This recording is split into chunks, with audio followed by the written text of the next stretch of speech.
ಇತ್ತೀಚೆಗೆ ತಾನೇ ಇಹಲೋಕವನ್ನು ತ್ಯಜಿಸಿ ದೈವಾಧೀನರಾಗಿರ್ತಕ್ಕಂತಹ ಖ್ಯಾತ ಗಾಯಕಿಯಾಗಿರ್ತಕ್ಕಂತಹ ಗಾನ ಕೋಗಿಲೆಯಾಗಿರ್ತಕ್ಕಂತಹ ಎಸ್ ಜಾನಕಿಯವರು ಇತ್ತೀಚೆಗೆ ತಾನೇ ನಿಧನರಾಗಿದ್ದಾರೆ. ಅವರ ನಿಧನಕ್ಕೆ ಇಡೀ ಸಂಗೀತ ಕ್ಷೇತ್ರ ಶೋಕಸಾಗರದಲ್ಲಿ ಮುಳುಗಿದೆ. ಇಂಥ ದಿಗ್ಗಜ ಆಗಿರ್ತಕ್ಕಂತಹ ಎಸ್ ಜಾನಕಿಯವರ ನಿಧನ ನಮ್ಮೆಲ್ಲರಿಗೂ ಅಪಾರ ನೋವು ತಂದಿದೆ. ಅವರ ಈ ಅಗಲಿಕೆ ಎಲ್ಲ ಕನ್ನಡಾಭಿಮಾನಿಗಳಿಗೆ ಮತ್ತು ಸಂಗೀತ ಪ್ರಿಯರಿಗೆ ಆಘಾತವನ್ನು ಉಂಟು ಮಾಡಿದೆ. ಆದರೂ ಕೂಡ ಇವತ್ತು ಸರ್ಕಾರಿ ನೌಕರರ ಸಂಘ ಮತ್ತು ಕನ್ನಡ ಸಾಹಿತ್ಯ ಪರಿಷತ್ತು ಭಾಲ್ಕಿಯ ಘಟಕದ ವತಿಯಿಂದ ಅವರಿಗೆ ನುಡಿ ನಮನ ಕಾರ್ಯಕ್ರಮವನ್ನು ಹಮ್ಮಿಕೊಳ್ಳಲಾಗಿದೆ.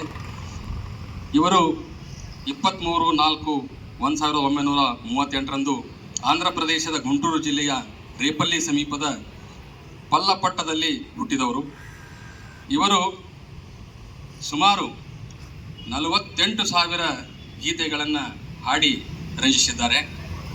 ಸುಮಾರು ಭಾಷೆಗಳು, ಕೇವಲ ಕನ್ನಡ ಮಾತ್ರವಲ್ಲ, ಆಂಧ್ರದ ಮಾತ್ರ, ತೆಲುಗು ಮಾತ್ರವಲ್ಲ, ಹಿಂದಿ ಅಲ್ಲ, ಸುಮಾರು 17-18 ಭಾಷೆಗಳಲ್ಲಿ ಇವರು ತಮ್ಮ ಗೀತೆಯ ಪಯಣವನ್ನು ಸಾಗಿಸಿದ್ದಾರೆ.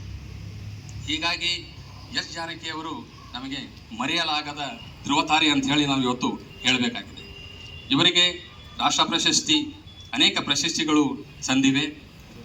ಹೀಗಾಗಿ ಇವತ್ತು ನಮ್ಮ ಭಾಲ್ಕಿ ತಾಲೂಕಿನ ಸರ್ಕಾರಿ ನೌಕರ ಸಂಘದ ಅಧ್ಯಕ್ಷರಾಗಿರ್ತಕ್ಕಂತಹ ಶ್ರೀ ಚಂದ್ರಶೇಖರ ಬನ್ನಾಳಿ ಅವರ ನೇತೃತ್ವದಲ್ಲಿ ಮತ್ತು ಕನ್ನಡ ಸಾಹಿತ್ಯ ಪರಿಷತ್ತಿನ ನೇತೃತ್ವದಲ್ಲಿ ನುಡಿ ನಮನ ಕಾರ್ಯಕ್ರಮವನ್ನು ಆಯೋಜಿಸಲಾಗಿದೆ.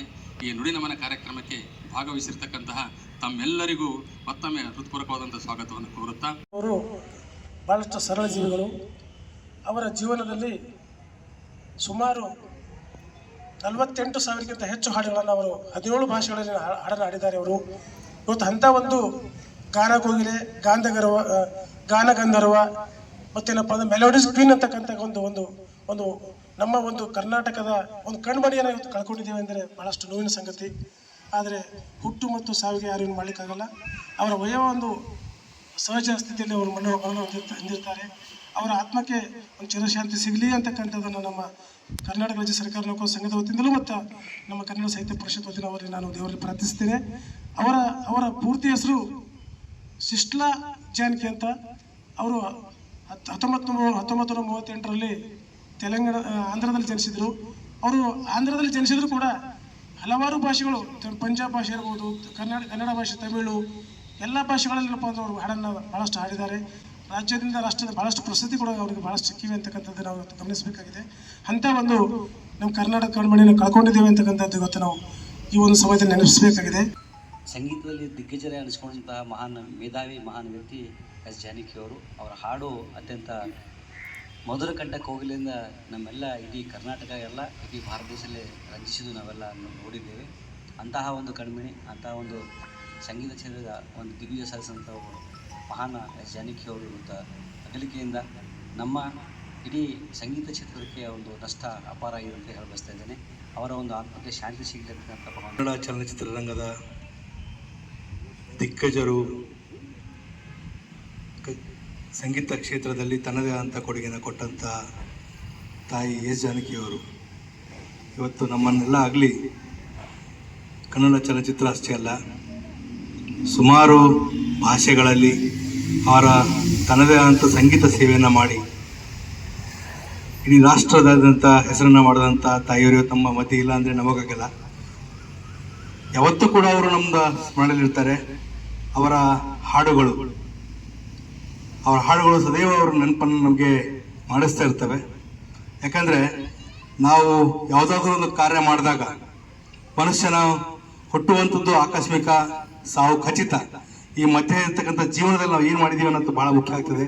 ಅಂತಂದ್ರಲ್ಲಿ ತಾಯಿಯವರು ಮಾಡಿದಂಥದ್ದು ಕಾರ್ಯ 48,000ಕ್ಕಿಂತ ಹೆಚ್ಚು ಹಾಡುಗಳು, 17 ಭಾಷೆಗಳು, 28 ರಾಜ್ಯಗಳಲ್ಲಿ ಅವರು ಮಾಡಿದಂಥ ಕೆಲಸ, ಇದೆಲ್ಲ ನಾವು ನೋಡಿದಾಗ ಅನಿಸ್ತದೆ ಮನುಷ್ಯ ತಾನು ಮಾಡಿದಂಥ ಕಾಯಕದಿಂದ ಈ ಸಮಾಜ ನಮ್ಮನ್ನು ಗುರುತಿಸ್ತದೆ.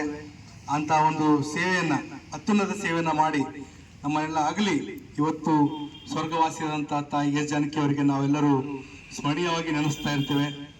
ಗಾನಕೋಗಿಲೆ ಅಂತ ಅವರಿಗೆ ಬಿರುದು ಬಂದಿದ್ದು ಈ ಒಂದು ಸಂಗೀತ ಕ್ಷೇತ್ರದಲ್ಲಿ ಅವರು ಕೊಟ್ಟ ಕೊಡುಗೆ ಬಹಳ ಅಪರೂಪದ್ದಾಗಿದೆ ಮತ್ತು ನಮ್ಮ ರಾಜ್ಯಕ್ಕೆ ಹೆಮ್ಮೆ ಇದೆ.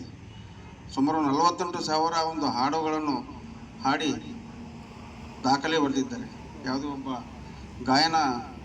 ಕಂಠ ಗಾಯನದಿಂದ ಇಷ್ಟೊಂದು ಹಾಡು ಮೂಡಿ ಬರಬೇಕಾಗಿದ್ರೆ ಅವರಲ್ಲಿರ್ತಕ್ಕಂಥ ಮಾನಸಿಕ ಶಕ್ತಿ, ಇಚ್ಛಾಶಕ್ತಿ ಮತ್ತು ಅವರಲ್ಲಿರುವ ದೈವಬಲ ಇಲ್ಲಿ ಎದ್ದು ಕಾಣ್ತಾ ಇದೆ.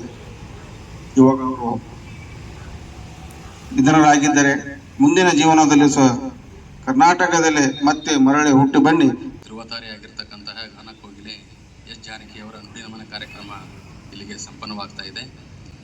ಅವರ ಆತ್ಮಕ್ಕೆ ದೇವರು ಚಿರಶಾಂತಿಯನ್ನು ನೀಡಲಿ ಅಂತ ಹೇಳಿ ಆಶಿಸುತ್ತಾ